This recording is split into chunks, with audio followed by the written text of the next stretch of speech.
Nos encontramos en la Feria Internacional de Computación y Electrónica en la Ciudad de México y justamente en este lugar hay un museo de antigüedades. Así que vamos a recorrer y conocer los gadgets del pasado que veremos aquí. Lo que tenemos aquí es una iBook de Apple. Justamente estas computadoras fueron famosas por ser como clamshell o que se abrían como una especie de ostra.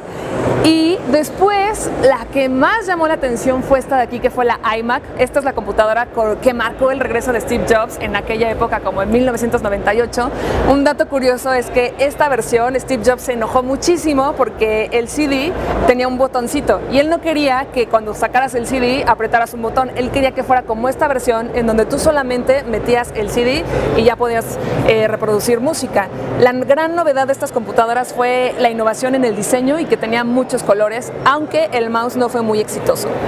Y ahora lo que estamos viendo acá es el Beeper. Esto fue muy usado en la época de los 90s, cuando la gente no había celular todavía o era muy caro en aquella época, y entonces pues la gente compraba un beeper, tú marcabas un número, dabas un código, le dictabas el mensaje a alguien que estaba en el otro lado de la línea telefónica y el beeper, el mensaje te llegaba instantáneamente en versión de texto. Se le dice beeper porque te avisaba tal cual beep, beep, beep, y entonces se empezó a conocer como el beeper. Esta computadora yo creo que muchos de ustedes la quisieran tener en casa, sobre todo los coleccionistas de Apple. Es la Apple Lisa, y en aquella época, en 1983, no fue un éxito porque no tenía por ejemplo como velocidad de 5 MHz, 1 mega de memoria RAM y la pantalla era de 3.5 pulgadas, pero no le fue muy bien a Lisa, entonces era muy cara, era un producto que costaba casi $10,000 y se llama Lisa porque así se llama la hija de Steve Jobs. Lo que puedes ver de este lado es un televisor blanco y negro, de los primeros. Este modelo es marca Philco y salió más o menos en la década de los 50. El televisor pues revolucionó totalmente toda la industria mediática porque primero estaba el radio, llegó la televisión, la imagen, y aquí no hablamos nada de entradas HDMI ni nada de esto, que si es digital, que si no es digital. En aquella época lo más importante era que transmitía imagen, obviamente blanco y negro. Esto que tenemos acá es otra computadora. Es muy curioso si pueden ver cómo el monitor estaba ligado a la entrada de disco floppy o flexible de, me parece que es como de 1/4, 5 pulgadas, 1/4. Y bueno, vean el tamaño de esta computadora. Pesaba como 12 kilogramos. La marca es Denki Corona y tenía el teclado unido totalmente al monitor. El monitor era algo así como de 10 pulgadas. Esto se empezó a comercializar mucho como en la época de los 80s y también era un producto más caro. Bueno, costaba como, pues sí, $1,800. Habría que ver cuál era la cifra en aquella época, pero definitivamente las computadoras eran de los productos más caros que no cualquier persona tenía acceso a ellos. Esto es un módem de la marca Multitech, que era para que las computadoras se comunicaran. Esto también fue muy usado como en los 90s y este módem en especial fue muy popular en el mercado mexicano. También era muy caro, la tecnología no era tan accesible como ahora. Esto igual costaba como $1,000. Entonces imagínate, una computadora de $1,800 más un módem de $1,000, no era algo que tuviera acceso tan fácil el consumidor como lo tenemos hoy en día. Esta ya se ve más moderna. Creo que parece un poco, ahorita parecería una computadora de juego para niños, pero es una portátil NEC, es la Multispeed HD, y esta computadora también se vendió a la mitad, bueno, a mediados de los 80, tenía un procesador B30 de la marca y la memoria RAM era de 256 kilobytes. Esta computadora tiene un diseño muy peculiar, parece una caja, como pues una caja ahí como de cargo, como si fueras a guardar herramientas, pero en realidad es la Osborne, y esta computadora tenía un RAM de 64K, que pues en aquella época era bastante, hoy no es absolutamente nada.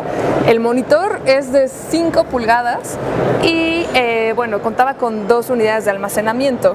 Acá ya tenemos una computadora que es como las conocemos o las empezamos a conocer mucho más. Esta es una Pine XT. El formato es el monitor externo, el CPU, el teclado que se conecta obviamente a la computadora. Esta tenía un procesador de 4.77 MHz y pues se dice que fue el primer procesador usado en la IBM, que salió como por 1981, y el disco duro era de 10 megas. Esta impresora, que es de la marca Epson, vean, el tamaño es muy grande.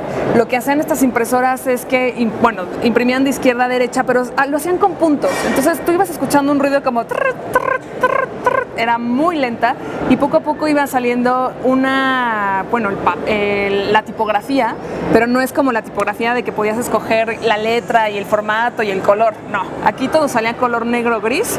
Esto de acá es una máquina de escribir. A lo mejor ahorita no tiene gran ciencia, pero en su momento fue muy innovadora. Puedes ver, es totalmente mecánica, las teclas, el teclado QWERTY. A varios nos tocaron de usar estas máquinas de escribir, y ahorita en esta época pues mucha gente las colecciona. Incluso los que quieren escribir o ser escritores se sienten más importantes o más conectados a la escritura si consiguen uno de este tipo de máquinas. Esta máquina es de 1931, así que si en su casa tienen una, no la tiren, porque pueden venir a traerla a la Feria de la Computación, o puede ser un bonito accesorio a recordar. Lo que estamos viendo aquí, estos son como hace rato, bueno, vimos una televisión, ya hemos visto un televisor grande. Este es un televisor portátil, y también hay un tocadiscos. La televisión, bueno, el televisor es blanco y negro, tenía un diseño de los 60s. Esta televisión es marca Sharp y es una micropantallita. Hubo una época en que se pusieron muy de moda también en los 80s las micropantallitas para tener en casa, en cocina, y llevarlas a cualquier lugar. Y el tocadiscos, pues este es también una antigüedad, que hoy también los DJs ya quieren volver a regresar al vinil, y entonces la gente está volviendo a usar los tocadiscos ya como una parte más de lujo que de tecnología, pero también está hoy muy de moda lo retro, que es por ejemplo este tocadisco. Una VHS, esto no está bien que esté en un museo de antigüedades, porque pues ya me siento muy vieja. Estas VHS fueron muy famosas en la década de los... salieron en los 80s, pero en los 90s se popularizaron. Aquí podemos ver que Titanic ya es una película muy vieja también. También tenemos aquí una cámara Kodak, esta sí es bastante retro. Esta fue como de la época del como 1930, y lo que hacía es que es una cámara de cajón. Una es Kodak y la otra es Agfa. Estos son como unos walkie-talkies, exacto, nada que ver con los revolucionados de ahora. Estos fueron justamente en 1989 y la verdad se ven bastante viejos. Y lo que está acá son calculadoras HP, y creo que esta es una Palm, sí, ya la Palm Pilot ya es súper retro. Y lo que tenemos acá son más cámaras. Esta también fue de mi época. Metías un rollo, 24 fotos, le apretabas el botón, salía el flash, lo llevabas a revelar después. Y esto que no tendría tampoco que estar aquí es un Walkman. Muchos de nosotros lo conocemos, muchos no, muchos nacieron con el MP3. Metías el cassette, algunos tenían radio, bueno sí, todos tenían radio, y le ajustabas el volumen y usaba los audífonos.